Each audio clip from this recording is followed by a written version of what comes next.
नमस्कार, मैं हूं ऋतु शर्मा और मेरे YouTube चैनल भोगी जोगी में आप सभी का स्वागत है। आज हम सीखेंगे शीर्षासन यानी हेड स्टैंड करना।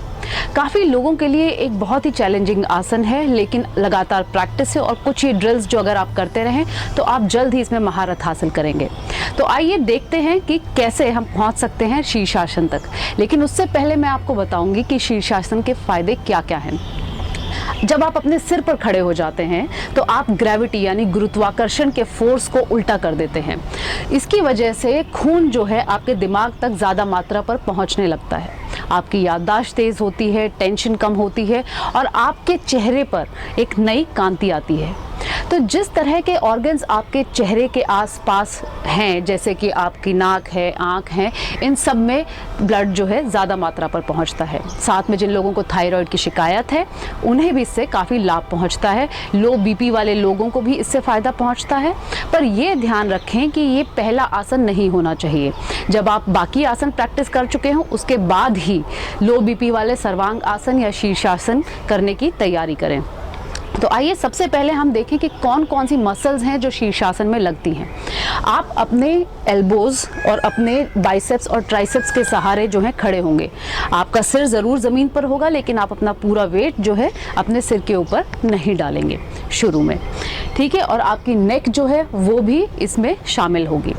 तो आप इन सब चीज़ों को पहले वार्म अप ज़रूर करें। आपका कोर जो है वो आपको, यानी आपके जितने ये पेट का हिस्सा जो है, मजबूती से आपको वहाँ पे सीधा खड़ा रखेगा। तो मैंने एक पहले वार्म अप की वीडियो बनाई थी, आप सबसे पहले वो वार्म अप ज़रूर करें, सूर्य नमस्कार करें और उसके बाद मैट पर मुझे मिलिए, हम शीर्षासन की तैयारी करेंगे।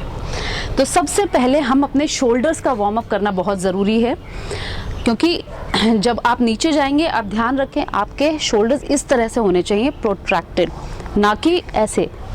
आपके कान के करीब ना जाएं शोल्डर्स और आपके कान के बीच में डिस्टेंस बना रहना चाहिए। तो इसकी प्रैक्टिस हम कैसे करेंगे? Plank position.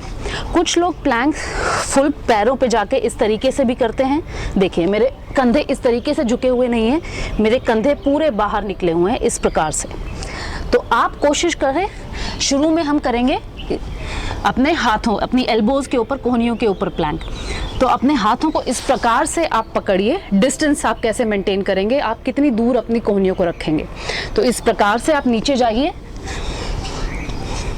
और यहीं पे अपनी कोहनी को खोल लीजिए और इस प्रकार से अपने हाथों को एक दूसरे में क्लैस्प कर लीजिए।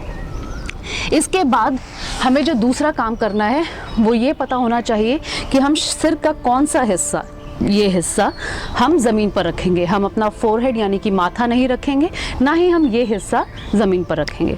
खैर वो बाद की बात है। आइए हम सबसे पहले आते हैं प्लैंक पोजीशन में। इस प्रकार से आपने कोहनियों से अपना डिस्टेंस मापा कि कहाँ पर आप कोहनियाँ रखेंगे। अपने हाथों को मजबूती से पकड़ लीजिए और अब हम आएंगे प्लैंक में।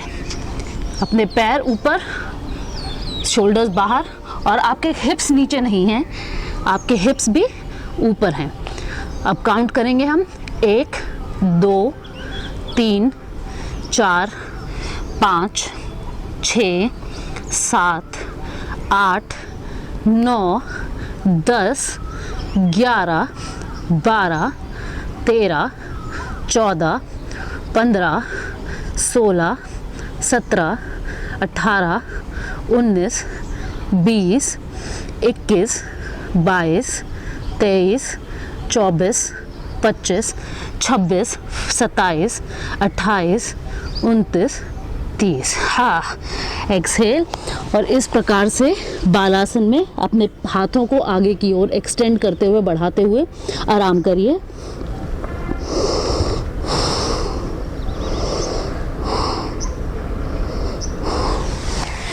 दूसरी ड्रिल जो हम करेंगे वो है अपने कोर को, यानी कि अपने पेट को कंडीशन करने की, इस आसन के लिए तैयार करने की।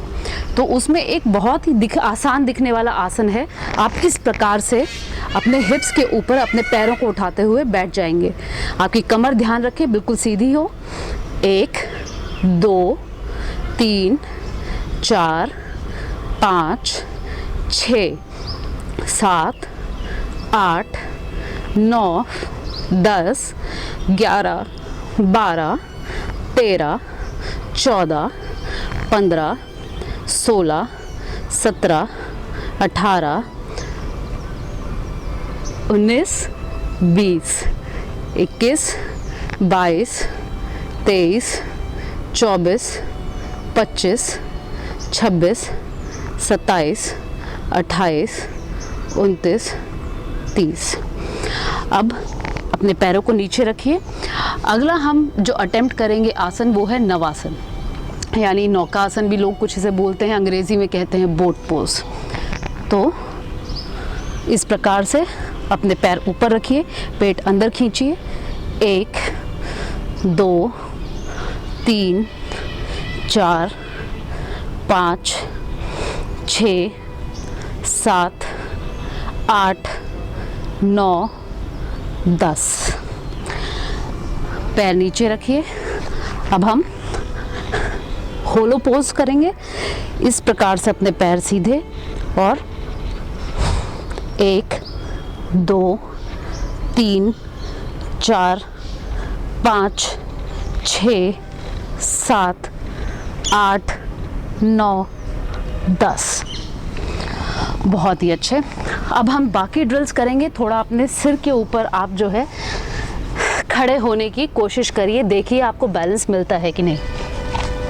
इस प्रकार से अपने कोहनियों के बीच में डिस्टेंस नापिए, अपने दोनों हाथों को मजबूती से पकड़िए और अपने क्राउन ऑफ द हेड यानी ये हिस्सा जो है आप ज़मीन पे टिकाएंगे इस प्रकार से, और अपने शोल्डर्स को बाहर की तरफ पुश करिए। सांस छोड़ते हुए अपने घुटने ज़मीन से ऊपर उठाइए और जितना आगे आप वॉक कर सकते हैं आ जाइए। कुछ देर यहीं बने रहें।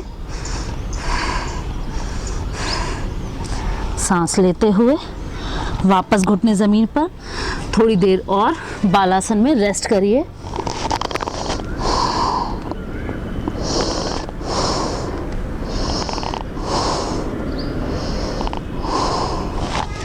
फिर से अपने दोनों कोहनियों के बीच में डिस्टेंस नापिए, अपने दोनों हाथों को कस के जकड़िए और अपने फोरहेड को ज़मीन पे लगा दीजिए। अपने शोल्डर्स को बाहर की तरफ, इस तरीके से नहीं, बाहर की तरफ। सांस छोड़ते हुए घुटने ज़मीन से ऊपर उठाइए और अपने सिर की तरफ वॉक करिए। सांस छोड़ते हुए एक पैर बिल्कुल ऊपर उठा लीजिए, बैलेंस बना के रखिए। नीचे, अब दूसरा पैर नीचे और रेस्ट करिए।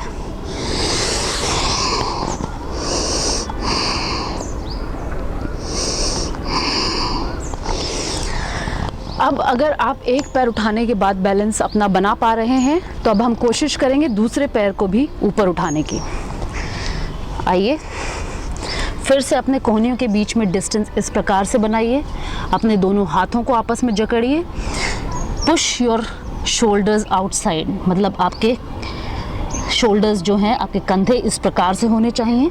मजबूती से टाइट करिए इनको। अपने सिर को इस प्रकार से नीचे रखिए। सांस छोड़ते हुए घुटने ऊपर और अपने सिर की तरफ वॉक करिए। सांस छोड़ते हुए फिर से एक पैर उठाइए, दूसरा उठाइए। अगर आप उठा पा रहे हैं तो हाफ शीर्षासन, हाफ हेड स्टैंड में यहाँ तक आ जाइए।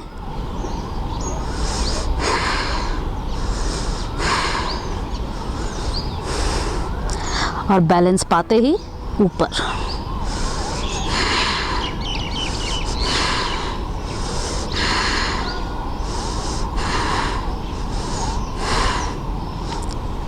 सांस छोड़ते हुए नीचे, बालासन में रेस्ट करिए।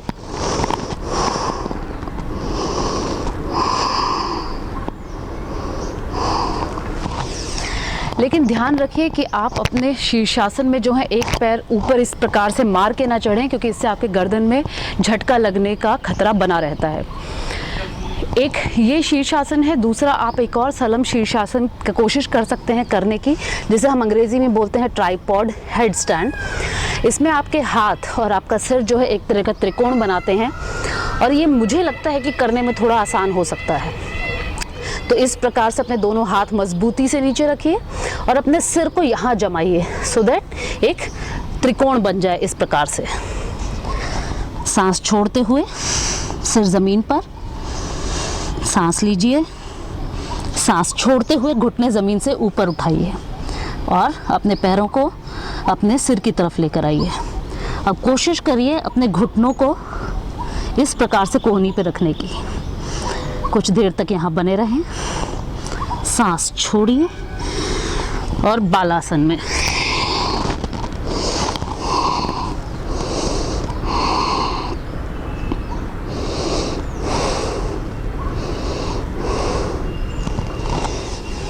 सांस लेते हुए अब हम पूरी तरह से कोशिश करेंगे इस आसन में जाने की। जब आपका सिर नीचे की तरफ हो तो कोशिश करिए आप अपने हाथों से इस प्रकार से पुश करें, पुश पुश पुश। आप देखेंगे कि आपका ट्राइसेप्स यहाँ से जो है यहाँ पे पुश करने में आपकी मदद कर रहे हैं। तो फिर से अपने हाथ जमा लीजिए अच्छे से, अपने सिर को ज़मीन पे रखिए, सांस छोड़ते हुए घुटना ज़मीन से ऊपर उठाइए और अपने सिर की तरफ वॉक करिए और इस प्रकार से अपने घुटनों के ऊपर अपने पैरों को रख दीजिए। धीरे धीरे पंजे ऊपर हवा में,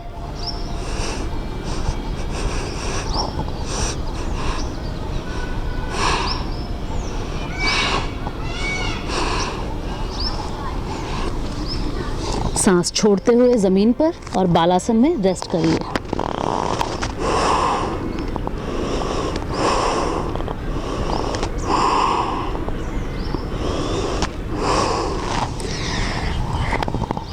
इस आसन को करने से पहले ज़रूरी ये है कि आप ये समझें कि आपके पास इसको करने की ताकत है कि नहीं।